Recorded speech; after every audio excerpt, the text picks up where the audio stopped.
14h-16h, Brigitte Lahaie, Sud Radio. Nous évoquons vos magiciens avec Alexandre Jardin qui est avec nous, auteur de ce livre aux éditions Albin Michel, Les magiciens. Et on revient avec Marianne. Donc Marianne, une enfance pas facile avec des parents, j'imagine, toxiques, pour utiliser un mot un peu général. Et donc vous parliez déjà de votre grand-père. Et c'est vos grands-parents qui vous ont un peu élevé ou vous alliez souvent chez eux?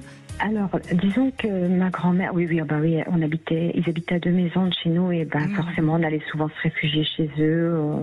Ils ont toujours été là et même une fois qu'elle s'est retrouvée toute seule, ma grand-mère, elle a toujours été présente. Elle nous apportait, alors pas les paroles. C'est vrai que moi j'ai pas été abreuvée de paroles positives. Elle ne savait pas forcément non plus donner de tendresse par les gestes. Mais rétrospectivement, je me rends compte à quel point elle nous a donné beaucoup.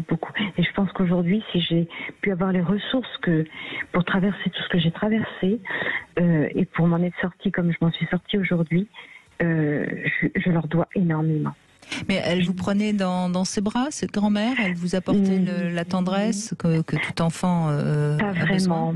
Pas vraiment, parce qu'elle-même avait souffert d'avoir perdu un enfant dans ses propres bras, donc c'était une autre histoire aussi. Mais à côté de ça, on avait un accueil. Elle me laissait faire. Si je voulais faire un gâteau, elle m'encourageait. Elle était bienveillante à sa façon à elle. C'est important ce que vous venez de dire, elle m'encourageait. Et je crois que ce qui peut être encore plus toxique pour des enfants, c'est quand on a en effet des parents qui de toute façon nous considèrent comme étant pas capables de faire quoi que ce soit. Parce qu'au fond, qu'est-ce qui fait que dans la vie on va tenir? C'est notre estime de nous-mêmes, certes, mais aussi notre confiance en nous.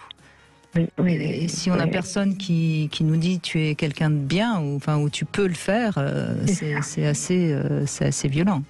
Oui, c'est tout à fait ça. Et voilà, après, vous savez, c'est toujours... Et donc, vous faisiez des gâteaux avec elle? Oui, elle nous laissait faire, elle me laissait faire. Et alors, je faisais pas de bêtises, c'était pas la question, mais en tout cas, elle me laissait la possibilité de faire des choses. Si je voulais aller faire des choses qui n'étaient pas à sa façon à elle, mais elle me laissait faire. Et ça m'a donné... Alors, pas sur le moment, j'étais contente quand j'étais enfant, mais voilà, je me dis que ça m'a vraiment donné de la confiance. Ça a donné un regard différent sur moi et ça m'a donné de la force, je pense, au travers de toute ma vie. Je pense lui comme elle m'ont apporté beaucoup de force. En tout cas, si vous avez envie de parler de quelqu'un, c'est d'eux et pas de vos parents, visiblement. Ah mais tout à fait. La preuve, c'est que je suis divorcée depuis quelque temps. Donc, que le nom du mari, ça c'est très bien. Mais ça m'ennuyait de reprendre le nom de mon géniteur. Et là, la loi est passée cette année pour qu'on puisse, de façon officielle, prendre le nom d'un parent. Et j'ai pu donc entamer cette procédure dès cet été, dès début juillet, où ça a été permis. Et je suis dans cette démarche de prendre leur nom de famille. Alors, je leur parle souvent. Je n'en parlerai pas facilement parce que on pourrait me prendre pour quelqu'un de fou. De mes grands-parents. Voilà. Et du coup, je leur parle. Déjà, je les remercie très très souvent. Je les remercie pour ce qu'ils m'ont apporté. C'est magnifique ce que vous faites, c'est-à-dire de choisir de vous renommer. Oui. Je crois que ce que vous faites, en fait, c'est un acte fondamental. Oui. Parce qu'en fait, quand on commence, son propre nom, s'il est toxique, il faut le bouger. C'est ça. Et puis aussi, après, peut-être, se donner la liberté de renommer les choses. Moi, j'ai souvent remarqué que dans l'actualité, on entend des mots qui sont toxiques. Oui, de plus en plus. De plus en plus. Moi, j'ai très mal vécu, par exemple, le fait qu'on ait employé en France le mot confinement. Parce qu'en fait, on m'enfermait.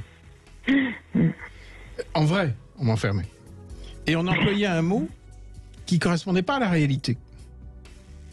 C'est-à-dire, or, à chaque fois que la société, tout à coup, choisit un mot, et que je ne le ressens pas comme juste par rapport à mon expérience de la vie, je fais très attention de le reprendre. Et de me dire, mais au fond, c'est quoi mon mot à moi? Et si j'ai autant aimé un homme comme Charles de Gaulle, c'est que c'était un homme qui nommait, il choisissait les mots.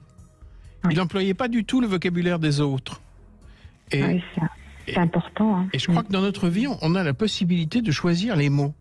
Oui. Vous n'êtes pas obligé de dire parents si c'est pas des parents. Mais d'ailleurs, Marianne a parlé de son géniteur, me semble-t-il. Oui, hein. voilà. C'est très fort ce que vous dites. C'est très fort. Oui, je ne peux pas l'appeler autrement. Mais vous avez raison. Je ne peux pas. Vous avez raison. Mais vous avez un vocabulaire de femme libre. Oui. Puis j'ai beaucoup avancé, donc et tant mieux. Mais cette loi là, pour le coup, je remercie. Qu'elle ait pu être et non seulement qu'elle ait pu être votée, mais qu'on puisse aussi l'utiliser parce que voilà. Et là, je suis vraiment dans cette démarche. Là, j'attends avec impatience. Je signe déjà de mon nouveau nom. Oui, pour moi, c'est très très fort dans mon esprit. Je leur dis que pour moi, c'est important d'être de leur nom à eux. On a sauté une génération, on a effacé la génération entre les deux parce que les pauvres, ce qu'ils ont vécu avec leurs propres enfants. Hein. Mais voilà.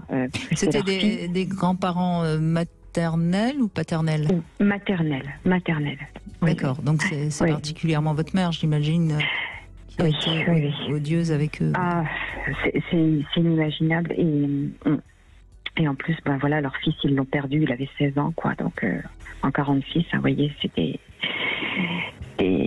compliqué et ce qui a bloqué des choses chez eux, hein, ça j'imagine bien, mais en tout cas ils ont pu me donner et moi je reste convaincue. On y croit ou on n'y croit pas, mais moi je reste convaincue que la force que j'ai pu avoir pour traverser tout ce que j'ai traversé. Oui, mais vous savez, Marianne, vous avez des parents qui ne sont que des géniteurs, pour reprendre votre expression, mais grâce à vos grands-parents, vous rencontrez des êtres qui ont la chaleur humaine et qui vous apportent le réconfort dont tout enfant a besoin. Donc c'est important et c'est bien de leur rendre hommage aujourd'hui dans cette émission où on parle justement de ceux qui nous ont permis d'être ce qu'on est aujourd'hui. Oui, puis je suis vraiment très très fière à cette idée, à cette perspective de changer de nom. C'est vraiment, je l'attends, mais comme mais il me semble, vous avez parlé de votre divorce, donc il me semble que vous retrouvez votre entre guillemets votre liberté d'être humain, de femme libre, et peut-être que c'est une boucle qui se boucle, et tout d'un coup vous réalisez à quel point vos grands-parents ont participé à la construction de la femme que vous êtes aujourd'hui. Donc peut-être que c'est tout ça aussi que vous aviez envie de témoigner. Ah oui, tout à fait, mais c'est très juste ce que vous dites. Vous le dites avec des mots vraiment bien comme il faut, que j'aurais peut-être pas forcément formulé. Non, c'est tout à fait juste parce que voilà, en plus, une vie de femme mariée très difficile, j'ai beaucoup souffert et presque 7 ans de procédure de divorce. Donc effectivement, oui, vous avez très bien résumé. Et raison de plus pour vous affirmer avec ce nouveau nom, pour que la prochaine rencontre soit une rencontre magique. Oui. Et d'ailleurs, est-ce que je peux me permettre une dernière petite chose supplémentaire, Brigitte ? Bien sûr, Marianne, en fait, j'avais entendu, parce que j'aime beaucoup aussi ce qu'Alexandre Jardin écrit, etc. Et je l'avais écouté dans une émission, et j'avais été admirative de la façon dont il a rencontré sa compagne, parce que moi, je suis assez... Voilà, je ne m'ouvre pas facilement à quelqu'un et du coup ça m'avait donné plein d'espoir, l'histoire que Monsieur Jardin a vécue avec sa compagne. Et ben voilà. Merci pour lui. Merci beaucoup Marianne en tout cas. On fait une petite pause, on se retrouve pour le Love Conseil. On va parler des différents types de mensonges. Tiens,